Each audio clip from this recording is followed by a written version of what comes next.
The husband-wife. Long time ago, in the peaceful village of Umuapa, there lived a young man named OBI AZU. He was a palm wine tapper, one of the best you could find from Umuapa to the hills of Umbano.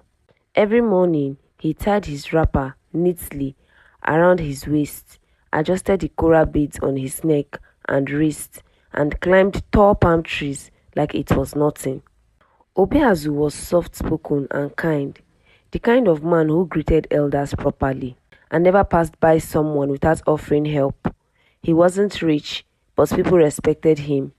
Mothers pointed at him and whispered, "That one will make a good husband." During the New Yam festival, Umuokpa buzzed with celebration. Masquerade danced with wild energy. The air smelled of roasted yam and pepper soup, and laughter floated everywhere. That was the day Obi saw Nkiru for the first time. She walked into the village square like she owned the wind. Her wrapper was tied from her waist to just above her knees. Coral beads shimmered around her hips, neck, wrists, ankles, even woven through her hair. She moved with boldness. Her eyes were sharp but playful, and when she laughed, even the talking drums seemed to pause. Obi could hardly breathe. He watched her dance and joke with traders, her confidence lighting up the whole area.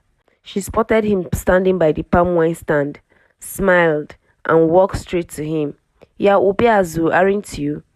He nodded, still trying to find his voice. "My name is Nkiru," she said. "You look like someone I want to know." That was how it started, sweet, fast, and unexpected. They spent hours talking. Nkiru was loud and funny. Obi was calm and thoughtful. She made him laugh till he choked. He made her smile so wide that her beads danced. In the days that followed, they were everywhere together, going to the stream, buying food at the market, sitting under the big udala tree and sharing stories. Nkiru called him my strong husband. Obi called her my queen with fire in her eyes. Soon marriage plans were made, kola nuts were broken. Families came together, kola nuts were broken, and the villagers said this one would be sweet, a perfect match. After they married, Obi moved into Nkiru's father's compound, which was a mistake. Just as tradition allowed in some part of the Igbo land, their house was full of laughter and love. Nkiru cooked delicious meals. Obi brought home the freshest palm wine in the evenings. They ate together under the moonlight while teasing each other like best friends. Obi felt lucky. He told everyone Nkiru is the best thing that has happened to me. But one night, just after dinner, Nkiru looked at him and said, "If you really love me, you do anything I ask." Obi smiled. "Anything for you, my love." She smiled back, but that smile was different. Life after marriage started sweet for OBI AZU and Nkiru. Every morning, Obi woke up early, tied his wrapper neatly around his waist, and brought fresh palm wine from the trees. Nkiru cooked hot yam and vegetable soup, wearing her short wrapper with coral beads dancing on her hips and ankles as she moved around the compound. If love was food, theirs was jollof rice with goat meat. They laughed a lot. Obi would sit under the udala tree, strumming his wooden flute while Nkiru danced, and the younger girls clapped for her. She had energy for days and words that felt like music. The elders would smile and say, "This couple makes marriage look easy." Sometimes, Obi sang praises about her. "Nkiru is not just my wife, she's the pepper in my soup and the breeze in my wrapper." People laughed, but deep down, he meant every word. Then one morning, things shifted, not with shouting, but with silence. Nkiru didn't prepare breakfast. Instead, she sat outside, twisting her coral beads around her fingers. Obi, surprised, asked, "My love, is something wrong?" She looked at him and said, "Obi, do you really love me?" He chuckled. "Of course, more than palm wine, love calabash." Nkiru leaned forward. "If that is true, then from now on, I want you to help me in the house. Sweep the compound, wash plates, cook food, fetch water. I work too hard, don't I?" Obi blinked. "Okay, no problem." The first day, felt playful. He swept while she teased him, laughing at the way he held the broom like it was a flute. He cooked rice, and she said, "Add more pepper. My tongue doesn't like this." But by the third day, she no longer laughed. She started giving him orders with her arms folded and her voice sharp. "The floor is dirty, clean it. That pot still smells. Scrub it again. Don't go tapping wine until you boil yam." Obi tried to smile through it. Love needs teamwork, he told himself. Soon the days turned long. Obi washed clothes under the sun while Nkiru strode around the market showing off her beads. She stopped cooking and refused to pound yam. If he complained, she clapped her hands and shouted, "So you want a lazy wife? Is it not your duty as my husband to take care of me?" Sometimes she poked his forehead when he made mistake. She even stopped allowing his family to visit, saying they brought bad luck. Obi sat one evening by the stream alone. His hands were sore, his wrapper was wet from washing clothes, and his heart was confused. "What happened to my queen with fire in her eyes?" he whispered. He still loved Nkiru, but the sweetness was fading. Her smile now looked like hidden knife, shiny but sharp. He told himself, maybe it's just the stress, maybe it will change. But deep down, something has started to crack. Obiazu woke up one morning and didn't feel like himself anymore. His wrapper was tied, yes. His coral beads were still on his neck and wrist, yes. But the pride he used to carry, the joy of being a respected palm wine tapper, it was missing. As he swept the compound with a broom, almost taller than him, Nkiru strode out of the hut, chewing kola nuts and humming like queen of the land. She didn't say good morning. She didn't ask how he slept. Instead, she pointed at the clay pots beside the door. "You haven't fetched water today. Must I remind you every time?" Obi swallowed hard. "I wanted finished sweeping first."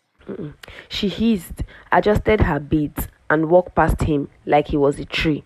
The village began to notice. At first, they thought it was love. Then they saw Obi AZU washing wrappers at the stream, while Nkiru sat with other wives, gossiping and laughing loudly. They saw him pounding yam alone, while Nkiru watched with crossed legs, shouting, "Add water, you are choking the mortar." One day, old Papa Ugona passed by and whispered to his friend, "That boy is wearing wrapper, yes, but his heart is wearing apron." Obi tried to act normal.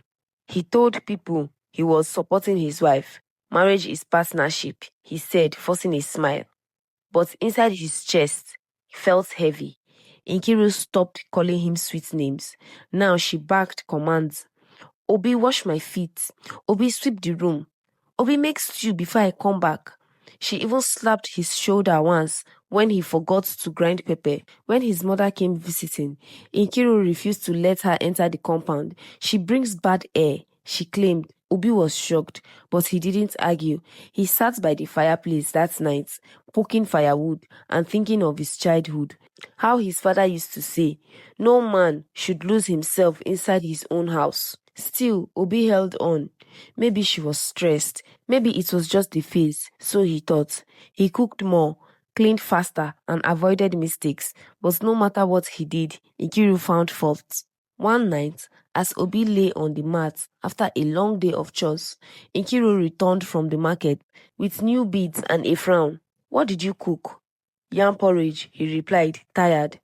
She tasted it, spat out the first bite, and threw the plate against the wall. "Are you trying to poison me? This has no salt, useless man."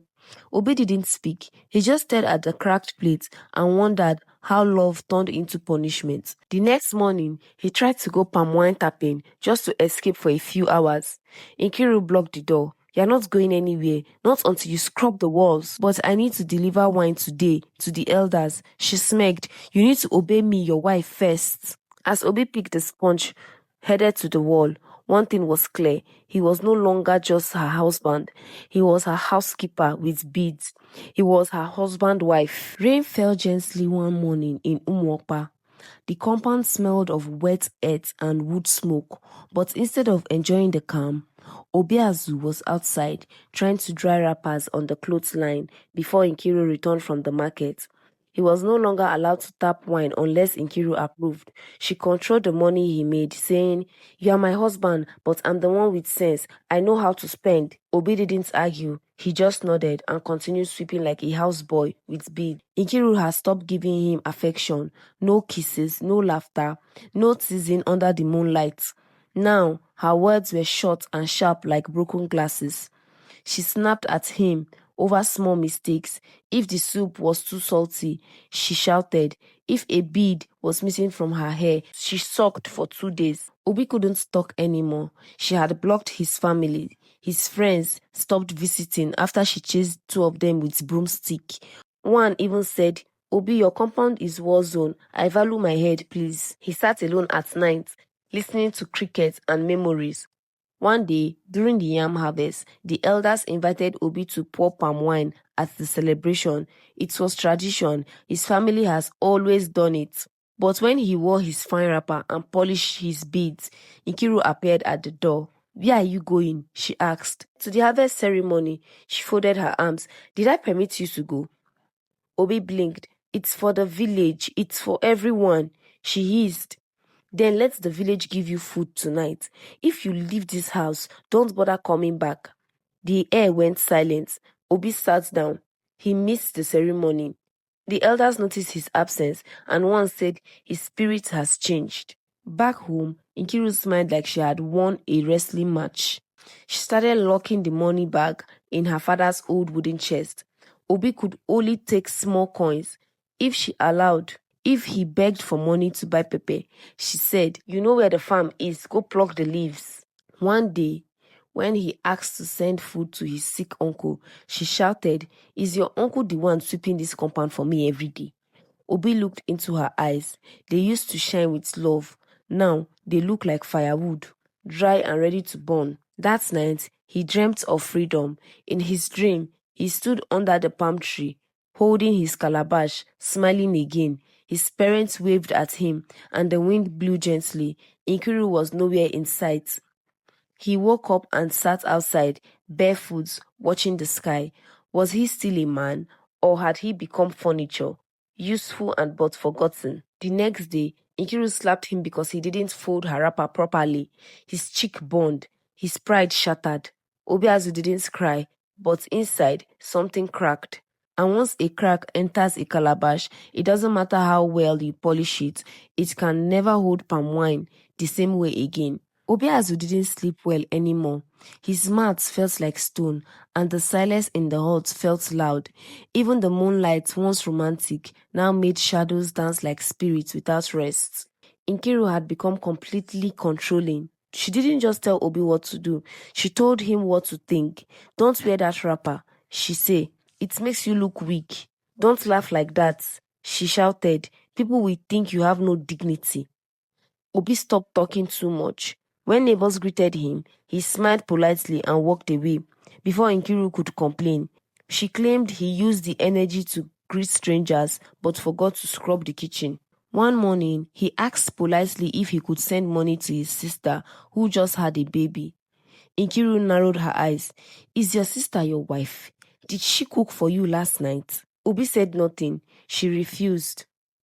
That afternoon, she beat him with broomstick, not slap, not just insult, broomsticks, because he forgot to cover the soup before flies came. He sat outside afterwards, holding his bruised arms, pretending to chase lizards from the yard, but inside, his chest felt squeezed. Obi began to understand something.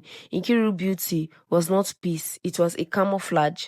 Her beads sparkled, her wrapper was always neat, her hair shone, but her words cut, her actions bruised, and her presence drained. She had turned him into a shadow. She even controlled his palm wine business. She spoke with customers, collected payments, and gave him allowance like he was her servant. He was the one climbing trees, risking his bones. Yet, she had the final say. Obi couldn't even think freely. If he sighed too deeply, she'd say, "What are you thinking about? Did I give you permission to think?" When he tried to pray, she laughed. "Are you praying to escape me? Don't waste God's time." One night, he snuck out to visit his mother. Mama Obi hugged him tightly and whispered, "My son, the beat on a woman's waist should jiggle with joy, not fear. Come home." Obi cried for the first time. He didn't want to be a disappointment. He felt ashamed, not because of his chores, but because he had lost himself. The next day, Nkiru found out he had left the house without telling her. She locked the hut, threw his beads on the floor, and shouted in front of the compound, "This man is a useless man. He walks around like a lion, but inside he's a rat." Villagers gathered. Some laughed, some looked away. But one old woman shook her head and said, "No matter how fine a woman ties her wrapper, if her heart is wicked, the bead will rot." That night, Obi AZU sat under the stars, not in love, not in peace, just quiet, thinking, planning, ready. Because even a man who has lost his voice can still find his legs. The morning breeze blew gently through Umuakpa. Birds sang softly from the mango trees, and the sun rose like it had good news. Obi AZU stepped out from the hut, holding his wrapper in one hand and his beads in the other hand. His face looked different, not just tired, but determined. Nkiru walked out yawning. "Sweep the compound," she said, like it was normal. Obi looked at her, smiled faintly, and said, "No." She paused. "What did you just say?" "I said no. I'm not sweeping today. I am leaving," he said. Nkiru laughed sharp and loud. "Where will you go? Your family doesn't visit you. Your friends are scared of me. You have nothing without me." Obi tied his wrapper around his waist and replied quietly, "I have myself, and that's enough to start again." She stepped forward. "You dare disobey me?" He didn't flinch. "I was your husband, but you made me your servant. I washed, cooked, swept, and served you. You beat me, insulted me, and isolated me. You wore beads, but your heart wore thorns." Villagers gathered curious. Obi picked up his calabash. "I'm going back to tap palm wine. I will build my own house, and I will never forget what I've survived." He walked past her.